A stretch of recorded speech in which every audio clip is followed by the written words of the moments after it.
Hi, I'm Red Joy, and this is another quick review.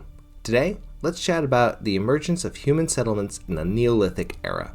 So in another video, I talked about hunter-gatherers. They were our super ancient ancestors that were traveling around in small groups, and they hunted and searched for food. They hunted animals and picked fruits and nuts from plants. This was a way of life that humans lived, and mostly died, for about 2 million years. Actually, they all died. That's the point of history, this study of dead people. Or is that necromancy? Well, then something amazing happened 12,000 years ago. People slowly discovered that certain plants grew on land when seeds were scattered in certain areas of land after they were been gathered from their fruits and vegetables.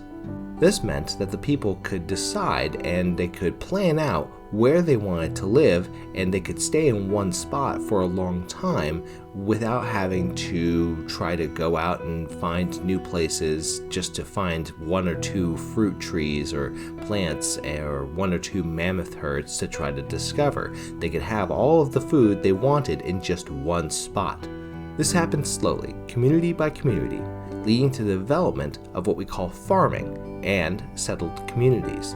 The first really successful plants that we started to grow were wheat and barley, and then we started to raise animals like goats and sheep and cows in a process called domestication. So humans began the first settlements, which are very, very small versions of our towns today. And when I say very, very small, I mean very, very, very small. Like, think of the smallest place that you would call a town today. Now cut it into maybe an eighth or quarter if you're really lucky, and then you'd have our earliest human settlements.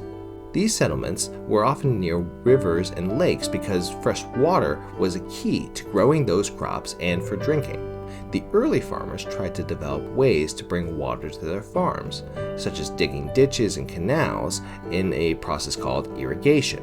People built simple houses from materials they found around them, like mud, wood, and stones, and they lived closer together than ever before, which made it easier to share things to help each other out. I know that we'd like to think of this as being neighborly, but let's face it, corpses that die of exposure are gross, and nobody really wants to handle that mess. It was better to help out your neighbor by building a hut in the river, and then they can live and die in the hut. In those early human settlements, once farms were built and the settlements were able to support a surplus of food, not everybody needed to farm.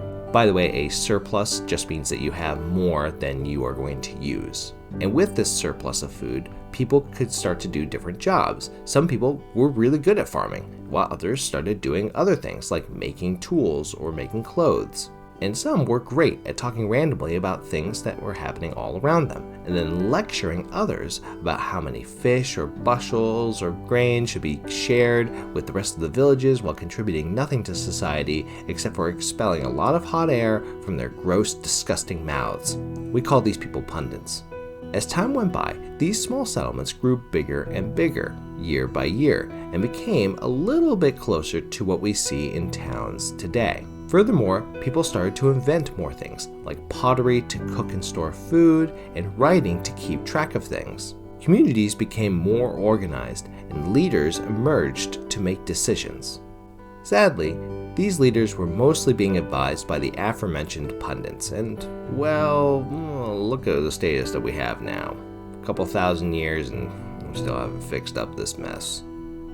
This big change from humans moving around from place to place to sticking around in one place and farming is the start of the Neolithic Era, which is a big difference from the Paleolithic Era, or the difference from the New and the Old Stone Ages.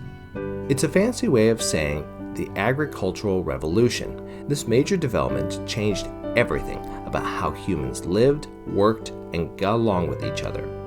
And it's the reason that we have towns and cities now, with all the different jobs and schools that are just like yours.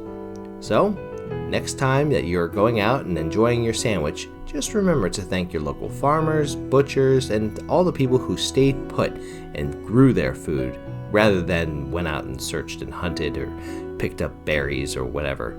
They didn't help make your sandwich.